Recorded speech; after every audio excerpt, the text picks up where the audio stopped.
Today, we're diving into what I'm calling the Adaptation Playbook. It's basically an essential guide for anyone or any organization trying to make sense of the 21st century. We're going to look at 4 totally different strategies for not just getting by, but actually winning in a world that's, well, always changing. I mean, that's the billion-dollar question, right? It's what keeps everyone up at night, from central bankers to app developers. The old ways of doing things, the old maps, they're just not working anymore. So what do you do? Well, you don't just react. You build a playbook. So here's our game plan.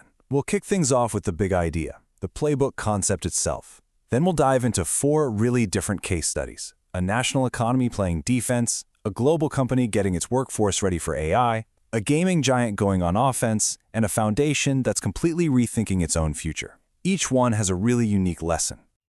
All right, so let's set the stage. We're looking at all of these stories through one core lens: strategic adaptation. And look, this isn't about panicked, last-minute decisions.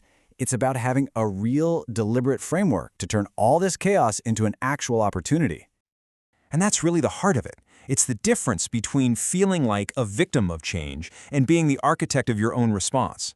It's a simple idea, but it's the one thing that connects all 4 of the very different stories we're about to get into. Let's start with our first play, which is all about playing defense.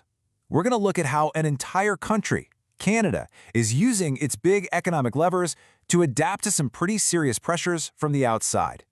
So according to Scotiabank, Canada's economy is hitting some major turbulence. We're talking about the lingering sting from U.S. tariffs, which are really hammering manufacturing centers like Ontario and Quebec. And you know, that pressure trickles down. It's squeezing both businesses and everyday consumers. On top of that, population growth is slowing down, which casts a shadow over the future. It's a tough spot to be in. So what's the play? A classic defensive move, but a decisive one. The Bank of Canada jumped in with a surprise interest rate cut. They're trying to stabilize the ship, prop up growth. It's a classic move to release some of that pressure and just give the economy some much-needed breathing room. Okay, let's move to our next play. We're shifting gears here, from a whole country playing defense to a single company playing offense, and thinking way ahead.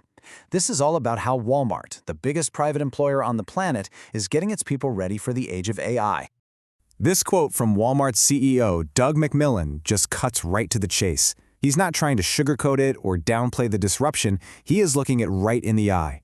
And think about it. When you're responsible for 2.1 million employees, that is a challenge on an almost unimaginable scale. And this is not just some nice corporate talk. Walmart is putting its money where its mouth is. We're talking a $1 billion investment in skills training. This is not some little pilot program. This is a massive core strategic bet. Now, this is where you really see their strategy in action. While a lot of executives at other huge companies were sounding the alarm about job losses, Walmart is playing a totally different game. They're betting big on a skills-first approach. Instead of planning for layoffs, they're planning to reskill the people they already have. And here's the proof in the pudding. They're teaming up with OpenAI of all companies to launch a brand new AI certification program. Their whole philosophy is to be people-led, tech-powered. It's about giving their employees the tools to adapt, to master this new technology, and to grow right along with it. Now for something completely different. This play is pure offense. It's about creating brand new markets and reaching new people by being really smart about culture. And our case study here is the mobile gaming beast PUBG Mobile. Just look at this chart. This shows you the explosive power of a single cultural moment. According to Fox data, on the very day that PUBG announced they are collaborating with K-pop megastar G-Dragon, global downloads shot up to nearly 500,000 in one day. That's the power of a perfectly timed cultural tie. But here's the real genius behind it. This is about way more than just a temporary spike in downloads. These kinds of collaborations are fundamentally changing who plays the game. You see, this was a historically male-dominated game, but now its player base is over 41% female. That's proof that their strategy is working. It's not just about getting more downloads, it's about growing and diversifying their entire audience for the long run. All right, for our final play, we're looking at maybe the most long-term, most philosophical form of adaptation you can imagine. It's about how an organization can decide to adapt its entire reason for being, all to maximize its impact.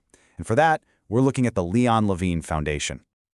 So first, we got to wrap our heads around this really interesting concept, the Sunset Foundation. See, most big foundations are built to last forever, right? In perpetuity. A sunset foundation does the exact opposite. It sets a deadline to intentionally spend all of its money, and then it closes its doors for good. And the scale we're talking about here is just massive. The foundation, which was started by the founder of Family Dollar, has over $2 billion in assets. So the decision to spend all of that down, instead of trying to preserve it forever, well, that's a huge strategic choice.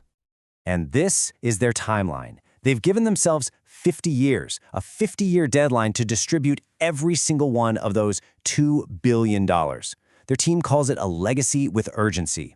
It's like having a ticking clock that forces you to be incredibly focused on making the biggest possible impact you can, right now. And this is the beautiful twist in their whole playbook. They don't see it as a sunset at all. They actually call it a sunrise. The goal isn't for the foundation to last forever.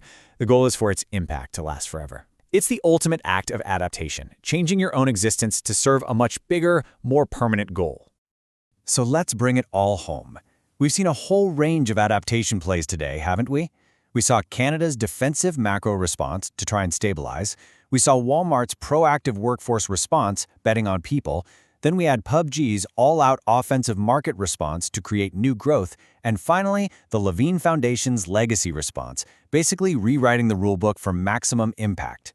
Each one teaches a powerful lesson. And that brings the question right back to you. Because it doesn't matter if you're running a country, a company, or just managing your own career. Change is the one thing you can always count on.